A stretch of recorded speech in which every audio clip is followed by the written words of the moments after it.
গ্রামের নাম ছিল নলডাঙ্গা। ছোট, শান্ত, সবুজে ঘেরা একটা গ্রাম। দিনের বেলা পাখির ডাক, মাঠে কাজ করা কৃষকদের হাসি, আর সন্ধ্যার পর ধীরে ধীরে নেমে আসা অদ্ভুত নিস্তব্ধতা, এই ছিল গ্রামের স্বাভাবিক চিত্র। গ্রামের এক প্রান্তে একটি ক্লাব ছিল, যেখানে গ্রামের পুরুষরা জড়ো হয়ে গ্রাম্য সংঘর্ষ থেকে শুরু করে বিশ্ব রাজনীতি পর্যন্ত সব বিষয়ে আলোচনা করত। একদিন 3 বাল্যবন্ধু তাদের সোনালী স্কুল জীবনের কথা বলছিল। তারা তাদের স্কুল জীবনের গল্পে এতটাই মগ্ন হয়ে গিয়েছিল যে তাদের বাড়ি ফিরতে দেরি হয়ে গেল। রে ভোলা, আজ কি বাড়ি যাবার কথা ভুলে গেলি নাকি? হ্যাঁ সত্যি, ই তো দেখি অনেক দেরি হইয়া গেছে। কথা কইতে কইতে কি করে যে সময় চলে গেল বুঝতেই পারিনি। রাজু হঠাৎ বলল, চল চল তাড়াতাড়ি বাড়ি চল, এত রাত্রে বাইরে থাকা ঠিক না। তারপর রাজু, ভোলা ও হরি 3 বন্ধু এক নির্জন গ্রামের রাস্তা দিয়ে বাড়ির দিকে ফেরার জন্য রওনা দিল। হাঁটতে হাঁটতে হঠাৎ হরি রাজুকে বলল, রাজু, আমি আর ভোলা তো বটতলার পাশের রাস্তা দিয়ে চলে যাব, তুই একা যেতে পারবি তো? হ্যাঁ হ্যাঁ, আমি চলে যাব, তোরা এই নিয়ে টেনশন করিস না।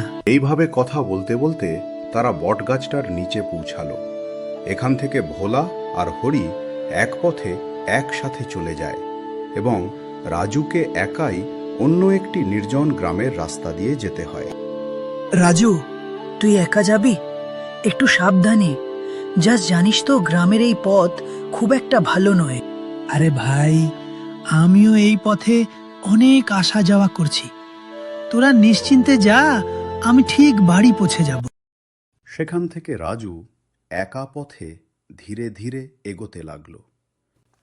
কিছুক্ষণ চলার পর গ্রামের নিস্তব্ধ একাকী পথ ধীরে ধীরে তার মনের মধ্যে এক ভয়ের জন্ম দিচ্ছে। সে ভয়ে এদিক ওদিক তাকাতে লাগল। প্রতি মুহূর্তে তার মনে হচ্ছে কেউ তাকে কোনো এক অজানা স্থান থেকে দেখছে।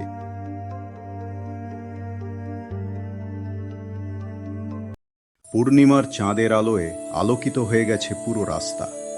জিজি পোকার ডাক নিস্তব্ধ এলাকা জুড়ে ছড়িয়ে পড়েছে।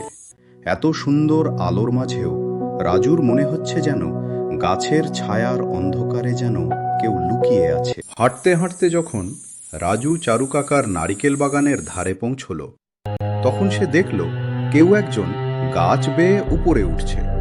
ওই লোকটাকে দেখে রাজু ভয় পেলেও মনে সাহস করে জোর গলায় বললেন, এই কে গাছে উঠছো?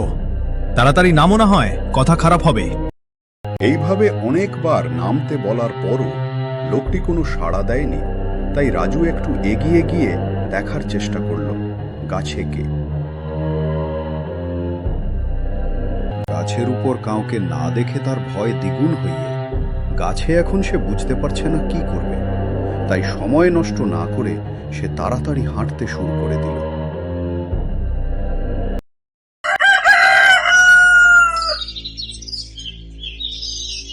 পরদিন সকালের খাবার দাবার শ্বাস করে গ্রামের সবাই নিজ নিজ কাছে ব্যস্ত হয়ে গেছে।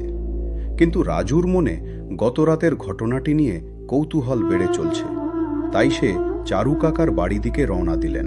চারু কাকা, ও চারু কাকা, বাড়ি আছো নাকি? কি রে রাজু, আজ এত সকাল সকাল কোথা থেকে এসেছো?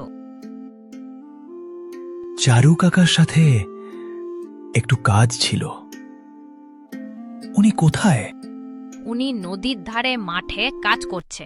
তারপর রাজু চারু কাকার সাথে কথা বলার জন্য মাঠে গেলেন এবং ওনাকে গত রাতের ঘটনাটি সম্পর্কে বিস্তারিতভাবে তুলে ধরেন।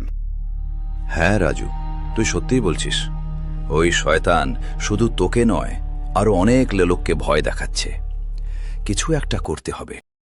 তারপর রাজু ও চারু কাকা গ্রামের ওঝার বাড়ির দিকে রওনা দিলেন। কবিরাজ মশাই, আমার নারিকেল গাছের উপর ভূত বাসা বেঁধেছে, আপনি কিছু একটা করুন। আরে চারু কাকা, আমি থাকতে এত চিন্তা কিসের? আগামী পূর্ণিমার রাতে আমরা নারিকেল বাগানে যাব আর ওই শয়তানকে এলাকা ছাড়া করব। এখন আপনি নিশ্চিন্তে বাড়ি যান।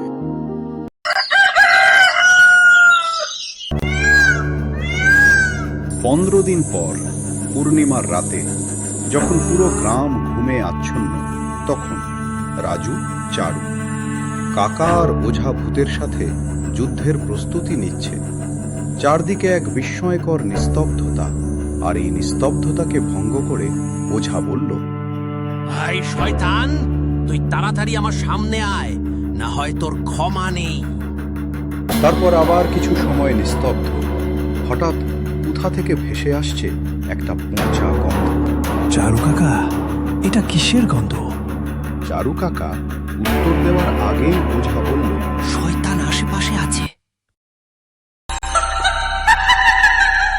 আমার সাথে চলো, ওই যে শয়তান চলে যাচ্ছে। ও, তাহলে এখানে তুই। আজ তোর শেষ দিন। তুই আমার কিছু করতে পারবি না ওঝা, বৃথা চেষ্টা করে লাভ নেই, যা বাড়ি যা।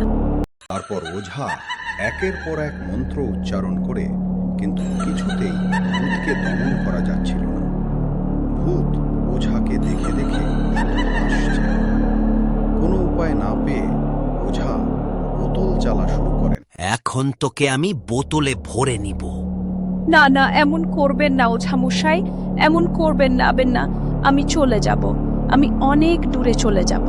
এই বলে ভূত অদৃশ্য হয়ে গেল, আর সেই থেকে কেউ কোনোদিন ওই ভূতকে দেখেনি।